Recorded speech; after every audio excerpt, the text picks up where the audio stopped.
আসসালামু আলাইকুম, সবাই কেমন আছেন? আশা করি সবাই অনেক অনেক ভালো আছেন। আপনার দয়ায় আমিও ভালো আছি।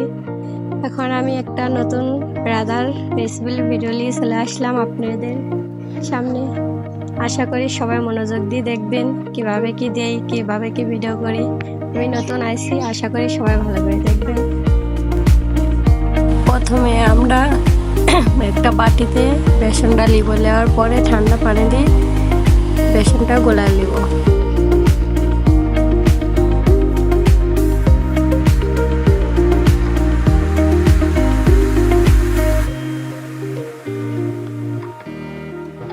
গোলানোর পর 5 মিনিট ফ্রিজে ঠান্ডা হওয়ার জন্য রেখে দেবেন।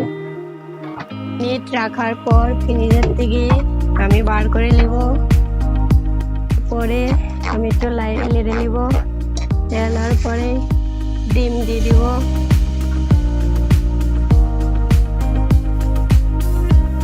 একটা দিয়েও দিতে পারবেন, যার ভালো লাগে দুইটাও দিতে পারবেন।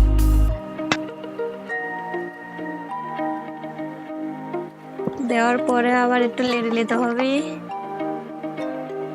ফ্রিজে রাখার কারণ হলো জিনিসটা ফুলবে ভালো। তারপর আমি দিয়ে দেবো চিনি। মাপা চিনি বাটির 1 বাটি চিনি পরিমাণ আমি দিয়ে দিচ্ছি। যে যতটুকু মিষ্টি খাবেন সে ততটুকু দিয়ে দেবেন। দেওয়ার পরে চিনিটা মিশাল করে নেওয়ার পরে এখন আমি দিয়ে দেবো আটা। চালের আটাতেও বানাতে পারবেন, এমনি রুলে বানাতেও বানাতে পারবেন। যে যতটুকু পরিমাণ জিনিস ব্যবহার করবেন সেই ততটুকু দিবেন।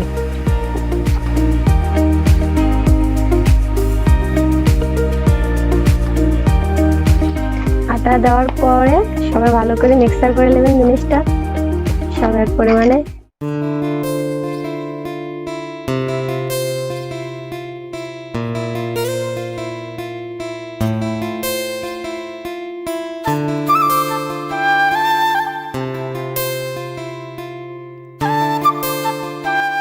এটা পানি ছাড়িয়ে দিতে, এখন আর একটু দিতে হবে।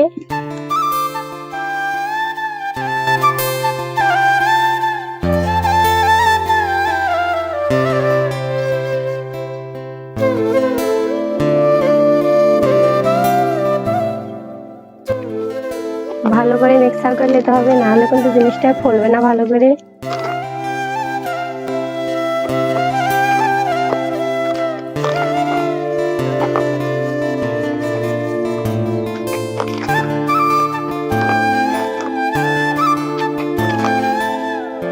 দেখেন কি সুন্দর রাসা দাঁড়িয়ে গেছে। এখন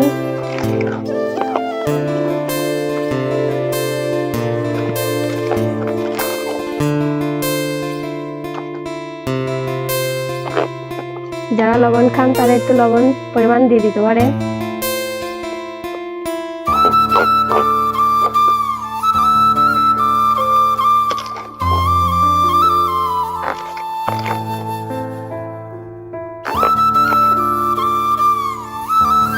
মিক্সার করা হয়ে গেছে, এখন আমি চুলার পিঠে চলে যাবো। করে দিলাম। দেওয়ার পরে একটু কড়াইটা গরম হইলে কড়াইটা গরম হয়ে গেলে আমি তেল ঢেলে দিলাম।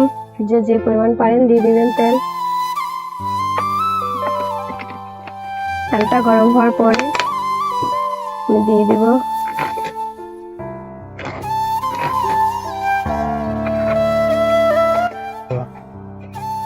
পরিমাণ মতো। আপনারা একটু বাড়ি সাজা দিয়ে দিবেন, তো একটু গ্যারান্টটা ভালো হবে। আমি দিয়ে দিলাম। প্রথমে আমার মনে ছিল না, এখন মনে হলে আমি দিয়ে দিলাম। যারা খান তারা দিবেন, যারা না খান তারা দিতে হবে না। তেলটা আমার গরম হয়ে গেছে, এখন আমি দিয়ে দিলাম।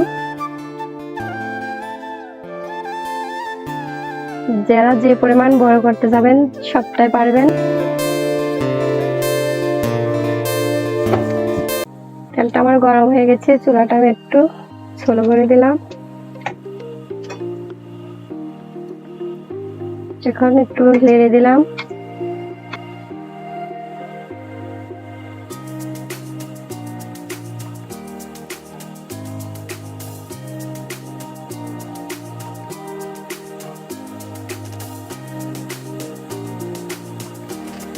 ভালো করে উল্টা দেবেন। দেওয়ার পরে একটু লাল হবে, তারপরে নামিয়ে ফেলবেন।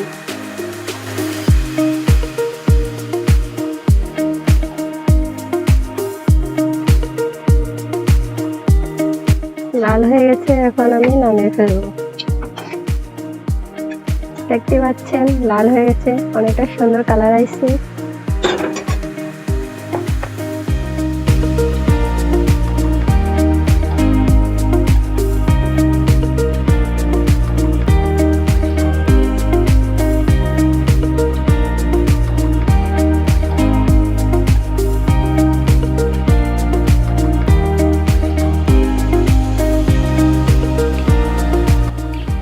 হালকা ওই পিঠ লাল হওয়ার পরে সুন্দর করে আপনারা সবাই উল্টায় দেবেন।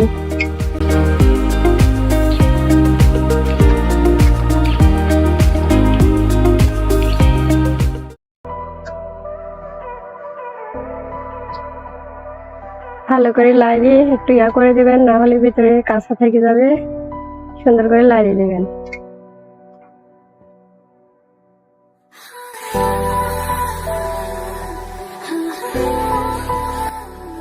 চুলা হালকা স্লো করে দিবেন, বেশি করে দিলে কিন্তু ভিতরে কাঁচা থাকবে।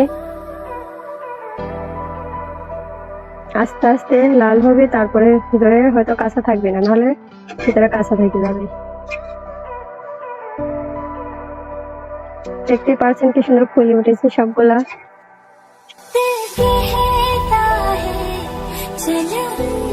এখন আমি নামিয়ে ফেলবো। অনেক পরিমাণে লাল হয়ে গেছে।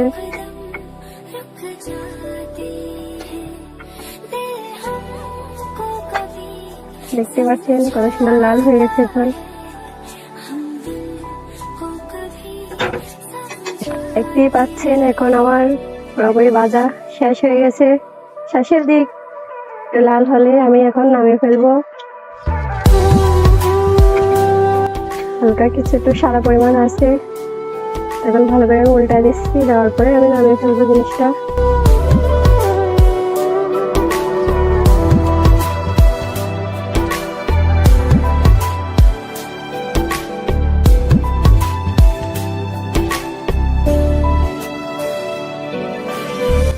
সবাই আমার পিঠাটা তৈরি করা হয়ে গেছে।